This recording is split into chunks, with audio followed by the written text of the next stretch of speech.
तो 80 मार्क्स के लिए तुम्हारे पास 160 मिनट है।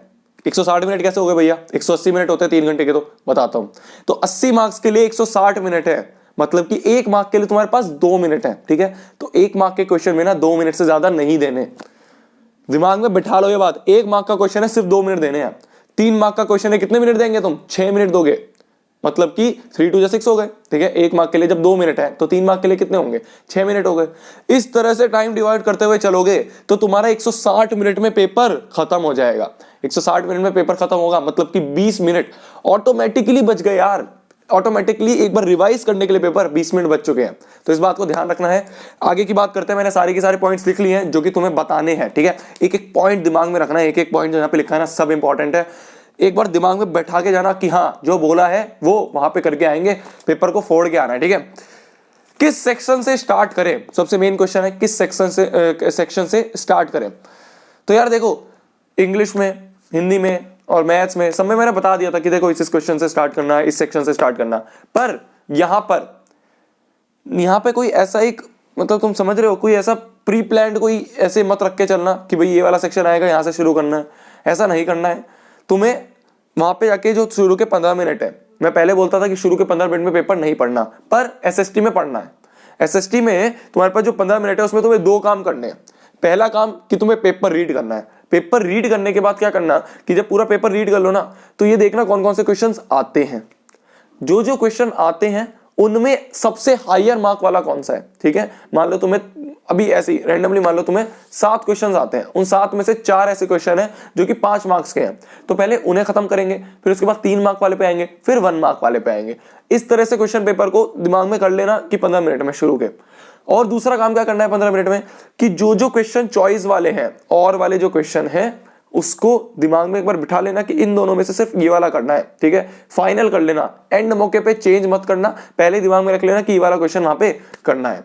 तो ये बात आ गई तुम्हारी कि किस तरह तुम्हें क्वेश्चन पेपर को अटेम्प्ट करना है। आगे की बात, हाँ यार 1 नंबर वाले क्वेश्चन में ना राम कथा नहीं लिखनी, और 5 नंबर वाले में डेफिनेशन नहीं लिखनी। तो उल्टा कर देते हैं कई बार हम, 1 नंबर वाले में 5 नंबर वाली चीज लिख देते हैं और 5 नंबर वाले में 1 नंबर वाली चीज लिख देते हैं। तो इसलिए अपने को क्या करना है, देखो स्टार्टिंग से देखते हैं। 1 मार्क वाला है तो उसमें अगर डेफिनेशन आती है तो डेफिनेशन में 1-2 लाइन में खत्म हो जाएगा। पर अगर डेफिनेशन वाला नहीं है वो क्वेश्चन, तो मैक्सिमम 2 पॉइंट्स लिखना उसमें, उससे ज्यादा मत देना। 2 मिनट है तुम्हारे पास 1 मार्क वाले क्वेश्चन के लिए, तो 2 ही पॉइंट लिख के उसे खत्म कर देना, ठीक है। उसमें राम कथा मत लिखना, टीचर वैसे इतनी 1 नंबर में 10 नंबर तो देगा नहीं, 1 नंबर ही देगा। अब बात आती है तुम्हारे 3 नंबर वाले क्वेश्चन में। 3 नंबर वाले क्वेश्चन में मैक्सिमम 4 से 5 पॉइंट्स आने चाहिए, उससे ज्यादा पॉइंट्स मत लिखना, ठीक है। पॉइंट्स को रिपीट मत करना, कि एक ही क्वेश्चन, पहली पॉइंट जो है उसमें भी एक ही चीज लिख रखी है, दूसरे पॉइंट में भी एक ही चीज लिख रखी है, ऐसा नहीं करना है, ठीक है। अब बात आती है 5 नंबर क्वेश्चन की, तो उसमें मैक्सिमम 6 से 7 पॉइंट्स होने चाहिए, उससे ज्यादा पॉइंट्स मत लिखना, ठीक है। हर पॉइंट 1 से 2 लाइन में, 1 लाइन तो पूरा होनी चाहिए, ये नहीं कि एक पॉइंट है वो 3-4 वर्ड में खत्म हो गया, ऐसा मत करना। तो इस तरह से तुम्हारे 1, 3 और 5 नंबर वाले क्वेश्चन किस तरह से लिखने हैं उसकी बात आ गई। 3 और 5 नंबर वाले जो क्वेश्चन है उसमें फ्री की लाइन मिलती है। फ्री की लाइन कैसे मिलती है कि जो क्वेश्चन है उसी को चेप दो और एज फॉलोज लगा के कर देते ना, कि ये क्वेश्चन है, ये क्वेश्चन लिख दिया, एज, बिकॉज करके लिख देते हैं, ठीक है। उसके बाद पॉइंट्स लिख देते हैं। तो इस तरह से तुम क्वेश्चन पेपर को अच्छी तरह भर सकते हो। अब बात आती है, हाँ क्वेश्चन को ढंग से पढ़ना है। अब भैया ये सब बोलते हैं, आप क्यों बोल रहे हो, एक ही चीज बोलते जा रहे हो, ऐसा नहीं है। देखो क्या होता है ना, हम क्वेश्चन को कई बार एक झलक मारते हैं क्वेश्चन पे, अच्छा ये ठीक है लिखना शुरू कर दिया, पर हमें ऐसा लगता है कि वो रटा रटाया क्वेश्चन आ गया, ये क्वेश्चन तो मैंने वहां देखा था, उस बुक में देखा था, ये क्वेश्चन तो मैंने पीडीएफ में देखा था, क्वेश्चन सेम टू सेम आ गया, चलो लिखना शुरू कर दिया बिना कुछ सोचे समझे। पर कई बार क्या होता है ना कि हम क्वेश्चन का कुछ पार्ट पढ़ते हैं, हम सोचते हैं अच्छा वही क्वेश्चन लिखना शुरू कर दिया, पर अगर वो क्वेश्चन वो ना हुआ है, कई बहुत बार मेरे साथ होता था कि मैं क्वेश्चन को ना पढ़ता था और जल्दी लिखना शुरू करता था, आता था घर पे तो देखता था यार इसमें तो वो चीज लिख के आ गया, जो मेरा मन करा वो मैं लिख के आ गया, पर जो उसने पूछा वो मैंने लिखा। समझ में आ रही है मेरी बात? तो ऐसे मत करना कि जो क्वेश्चन में नहीं पूछा है वो लिख के आ गए अपने मन से। तो जो तुम्हें आता है वो नहीं लिखना, जो पूछा है वो लिख के आना है। अब बात आती है हाँ मैप की। मैप में ना अगर मार्क तुम्हें जो मैप है उसी में लिख रखा है 1 2 3 करके तो ठीक है, पर अगर वहां पे बोल रखा है कि ये चीज वहां पे मार्क करो जहां पे है, तो सिंबल्स का यूज कर लेना। देखो ऑप्शनल है, सिंबल्स का यूज कर लेना, सिंबल्स का फिर नीचे की दे देना। कि इस सिंबल का मतलब ये है, इस सिंबल का मतलब ये है, इस सिंबल का, तो ऐसा नहीं लगेगा कि यार एक ही मैप में खिचड़ी पका रखी है, ठीक है। तो अगर सिंबल्स में लिख दो और नीचे सिंबल लिख दो कि इस सिंबल का मतलब ये है, तो इससे भी अच्छा लगेगा। तो ये ऑप्शनल है, कर सकते हैं। MCQ और फिल इन द ब्लैंक्स, ठीक है, ये सारे पॉइंट दिमाग में रखना। एक बार फिर से देख लेना वीडियो को, ठीक है, अगर नहीं एक बार लिख लेना एक जगह पॉइंट जो मैं बोल रहा हूँ, सारे पॉइंट्स इंपॉर्टेंट है। अगला पॉइंट है कि MCQ और फिल अप द ब्लैंक्स है, उसमें पूरे के पूरे आंसर लिखने हैं, ठीक है, खाली ऑप्शन लिख के मत छोड़ देना, पूरे के पूरे आंसर लिख के आने हैं। छोटी हैंडराइटिंग वाले, ठीक है, कई बच्चे बोलते हैं भैया हमारी तो छोटी छोटी हैंडराइटिंग है, एक लाइन में हम तो 12-12 वर्ड लिख देते हैं।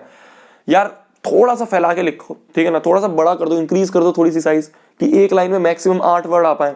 इस तरह से क्या है ना कि पेपर भरा भरा लगेगा। तो तुम समझ रहे हो बात को, SST का पेपर है ना। इंपॉर्टेंट डेटा है, कीवर्ड है कोई, है ना, कोई नेम है, कोई तुम्हारा प्लेस है जो कि तुम आंसर में मेंशन कर रहे हो और वो उस आंसर के लिए इंपॉर्टेंट है, तो उसको अंडरलाइन कर देना, पेंसिल से अंडरलाइन कर दो, पेन से अंडरलाइन कर दो, कोई ज्यादा ऐसी परेशानी नहीं है। पेंसिल अगर नहीं है अलाउड तो पेन से अंडरलाइन कर देना, ठीक है। डायग्राम कोई बना रहे हो तो उसकी हेडिंग ऊपर देनी है, नीचे नहीं देनी, जो क्वेश्चन डायग्राम बनाने के ऊपर उसकी हेडिंग देनी, ठीक है ना। इस तरह से करना। यार पेपर को एक बार देख लेना, वही मैं कह रहा हूँ 15 मिनट में एक बार देख लेना पेपर को। कई बार क्या होता है कि पीछे क्वेश्चन छपे होते हैं पर वो हम देखते नहीं है ना, तो फिर उसके बाद लास्ट में घर आके पता चलता है पीछे भी था क्वेश्चन। तो इसलिए पेपर को एक बार देख लेना और सारे के सारे क्वेश्चन करके आने हैं, सारे के सारे क्वेश्चन करके आने हैं, ठीक है। एक भी क्वेश्चन छोड़ना मत, ठीक है। कुछ भी आता है, मैं कह रहा हूं बकवास भी आती है, कोई क्वेश्चन जैसे तुम्हारा लास्ट में टाइम बच गया और तुमने 2-3 क्वेश्चन नहीं करे, तो अगर उसमें बकवास भी आती है ना, लिख देना भाई, नेगेटिव नंबर कोई है, मतलब ये गाली वाली नहीं लिखनी, पर कुछ भी तुम्हें दिमाग में एक भी पॉइंट आ रहा है लिख दो, उसको पैराग्राफ बना के लिख दो। यार मैंने पहले भी बताया एक वीडियो में कि SST में क्या होता था ना, मैं फ्लो चार्ट पढ़ के जाता था, ठीक है, तो कई बार दिमाग में पॉइंट नहीं आते थे पर उसकी थीम पता थी मेरे को, तो मैं क्या करता था, या बताना चाहिए नहीं बताना चाहिए, बतानी वो तुम्हारे डिपेंड करता है, तुम्हारे जो एग्जाम हॉल है उसके माहौल पे। तो मेरा जो आगे बच्चा बैठता था वो एक टॉपर था, ठीक है, उससे मैं बोलता था कि यार जो क्वेश्चन मेरे को नहीं आएगा ना, ठीक है, मैं उसका तेरे को क्वेश्चन नंबर बोलूंगा, उसके 1-2 पॉइंट तू हिंदी में बोल दियो, पॉइंट 1-2 वर्ड तू हिंदी में बता दियो और मैं पूरा का पूरा क्वेश्चन कर दूंगा। तो ऐसे मैं कर लेता था 1-2 क्वेश्चन में। अगर टीचर नहीं देख रहा है तो तुम्हें पता है यार वो तुम्हारे ऊपर, मैं कह रहा हूँ ना, चीटिंग भी एक कला होती है, ठीक है। तो मैं उससे बोलता था क्वेश्चन नंबर ये है भाई, उसके तू बता दे, 1-2 वर्ड वो बताता था हिंदी में, मेरे को क्वेश्चन रिकॉल हो जाता था और मैं छाप देता था। तो तुम्हें क्वेश्चन भरना है, क्वेश्चन पेपर जो आंसर शीट है उसे भरना है, ठीक है, खाली नहीं लगना चाहिए, भरा भरा लगना चाहिए पूरा। कोई भी क्वेश्चन नहीं आता लिख के आ जाओ, कुछ भी लिख के आ जाओ, ठीक है, 1-2 वर्ड पूछ के फिर लिख दो, छाप दो, ठीक है, पूरा भर के आ जाना है पेपर। SST का पेपर है यार, ठीक है। आने के बाद अच्छे कमेंट्स आने चाहिए कि भैया फोड़ दिया पेपर, ठीक है, फोड़ के आना है, ठीक है, बात मानो, फोड़ के आना। कुछ भी नहीं आता है तो मैं वही कह रहा हूं, अगर तुम्हारा सिलेबस अभी रात तक नहीं हुआ, ठीक है, कोई टेंशन लेने वाली बात नहीं है। तुम्हें पता है लीजेंड कौन होते हैं? लीजेंड वही होते हैं जो कम पढ़ के फोड़ के आए। तो तुम्हें वही करना है, तुम्हें कम पढ़ा हो जब भी फोड़ के आ जाना पेपर को, ठीक है, साथ में हो तुम्हारे। तब तक के लिए बाय बाय। इसके बाद बहुत सारी वीडियोस बनानी है स्ट्रीम सिलेक्शन पे, और बहुत सारी जो तुमने इतना सारा बताया था उस सारे का कंटेंट मैं अलग अलग लोगों से पूछ के तुम्हें वीडियो में दूंगा। और वो जो वीडियो है जिसमें तुम फीचर होना चाहते हो वो वाली वीडियो भेज सकते हो तो भेज दो। ओके बाय बाय, फोड़ के आना, बाय।